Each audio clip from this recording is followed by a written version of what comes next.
Good evening, everyone. You've got Tim and Katie here at Field of Screams in Mountville, Pennsylvania. Now, I have actually been to Field of Screams once before. I came here with our friend Clara earlier this year for their off-season event for St. Patty's Day. That event, however, was a little bit watered down because of both COVID-19 prevention measures and because it was just an off-season event. They don't usually give their A game to March or April when they know they're gonna have their A game in October anyway. So we are here for the full Field of Screams experience, and we're taking you along for the ride. Tim, Katie, and we do spooky stuff like this. My friend is still here. He's feeling shy today. It's not working. Don't you even joke like that.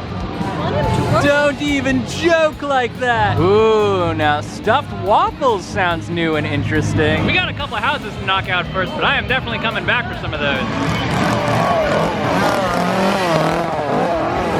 Per haunt rules, we're not going to be able to film inside the Den of Darkness or Frightmare Asylum here tonight. Unfortunately, both of the houses, tight spaces, they don't want you dropping anything. They probably want the integrity of the haunt preserved as well. I'm not sure about the Hayride. We will see about that. But Den of Darkness and Frightmare Asylum were both open when I came in March. I'm excited to see how it compares to what I experienced during their slightly watered down event. And I'm excited to experience it for the first time. Yeah, Katie's never done it. So we'll let you know how it goes, and we'll be right back.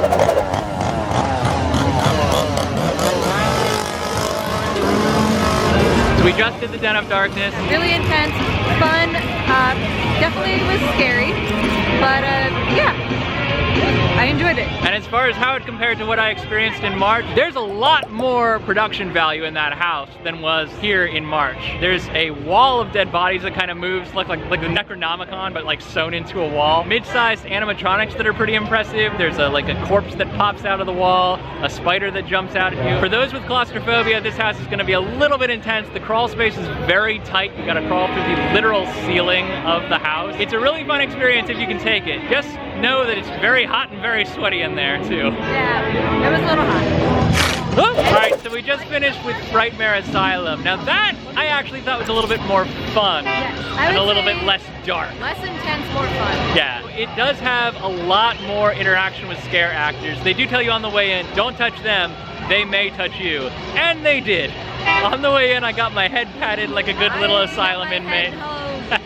There is another claustrophobia awareness moment in there. It's two inflated pillows that kind of form a compressed hallway. They press into you as you're going through, so it kind of feels like you're making your way through. It's like a birth canal. Yeah, I was gonna say that. Once you get to the other side, it's very open. I think it's a lot more open, honestly, than anything in the Den of Darkness. And it's more open and more bright. Yeah, definitely a lot of strobe in there as well. So epilepsy, not a good idea. Don't go in there. But very cool for those of us who are appreciative of things like Silent Hill and Resident Evil. The Silent Hill nurses were just straight up in there, along with the theme music from the Silent Hill movie, which I thought was very cool. I don't know if they have the rights to that, but they did it anyway, and I'm grateful for no it. video evidence of it, so. There you go. Two houses down, and we're getting peckish from all the running and screaming, so we're gonna go ahead and try out a stuffed waffle.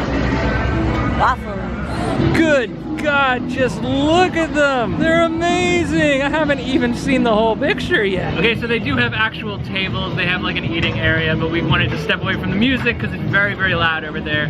These are amazing. Look at these things. Oh my God. So it turns out Doughheads Stuffed Waffles is a Lancaster local small business. There's only 2 trucks. One of them is here tonight. I have no idea where the other one is, but they are brand new. They're just starting out. This is a novel experiment, and so far, I'd say amazing success. It's very messy. It falls apart very quickly, so make sure you grab some napkins, but oh my God. This is delicious. You can go sweet, savory, or both with your stuffed waffle, and they come in 2 sizes so you can really get your money's worth. Plus, they gave us these adorable little pins. Look at these. So if you guys do come out to Field of Screams, or if you're just in the Lancaster area, keep an eye out. Doughhead Stuffed Waffles. Now the Nocturnal Wasteland is one I have not yet done because this was not open during the March event. I don't know what it is, could be a maze.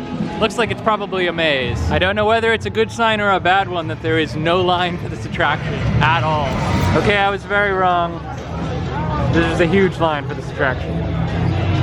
It's just tucked away. Unfortunately, it looks like we're not gonna be able to film on this one either. They do have signage saying we gotta put the camera away, so we will check you after we get out of this horrible maze. We're headed into the Wasteland. I am so sorry, Field of Screams, that I ever said your production value was a little bit lower than other haunts I've been to. Nocturnal Wasteland blew my mind. Fantastic sets, fantastic production value.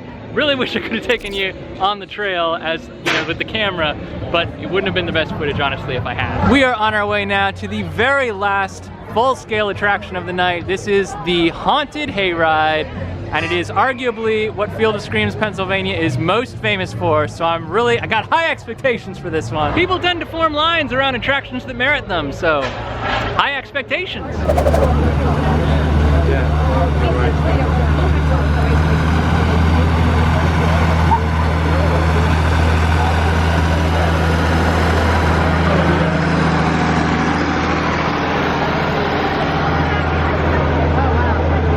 Oh my god. Oh my god. We can do this. We can do this. We can do this. We're almost there. Oh my god. Oh my god. I am so embarrassed for having at one time said I don't think Field of Screams has the production value to compete with some of the other haunts we've been to. Because I'd only experienced these two houses here during the March event, never having experienced the Haunted Hayride and Nocturnal Wasteland, both which blow my mind in comparison. I can see why the Hayride's the most popular for sure. For sure. Production value is so high on that hayride. You start in a cornfield, then you go through the swamp, you go through a toxic waste dump, you go through an alien encounter, you go through redneck territory. Yeah.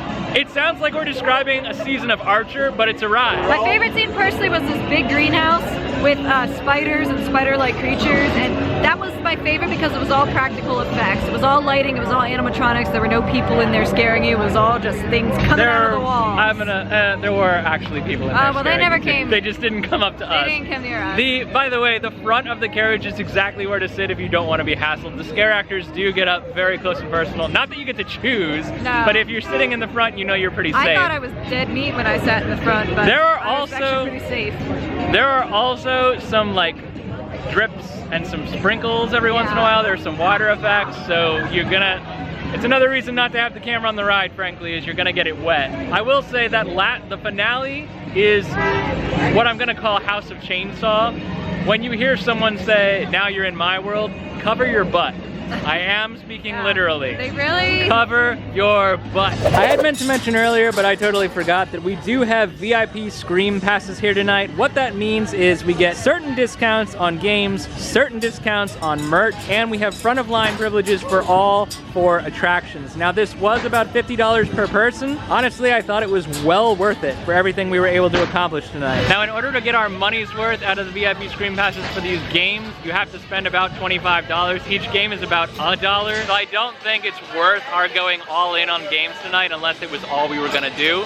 But if you're here with a group, you can definitely spend that very quickly. So I would say VIP Scream Pass, that much more inclusive for groups of 5 or more who are gonna spend that kind of money on games either way. Another attraction they do have on property here is these escape games. They are an upcharge. They are not included with any ticket, no matter which package or type of ticket you buy. I did one of these escape games with Clara the last time I was here. You can go check out that video to see what our thoughts are. Basically, I don't think it's worth the money here tonight, but these are good alternatives for people in your group who might not feel like they want to be chased around all day and night. All right, guys, that's gonna be a wrap on Field of Screams Pennsylvania edition. I'm gonna do a quick rundown here. Den of Darkness, 7 out of 10. A little bit cramped, a little bit sweaty smelling.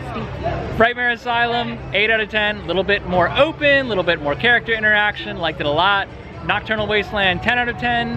Haunted Hayride, 10 out of 10. Doughheads Stuffed Waffles, 10 out of 10. Overall, nice 9 to 10 out of 10 average, I would say, on the night. So that's gonna be it for us, guys. Definitely check this place out. Well worth your time. Until next time, I'm Tim, that's Katie, and every day is a new adventure. And I am so mad at this guy for never coming to life. Live! Live!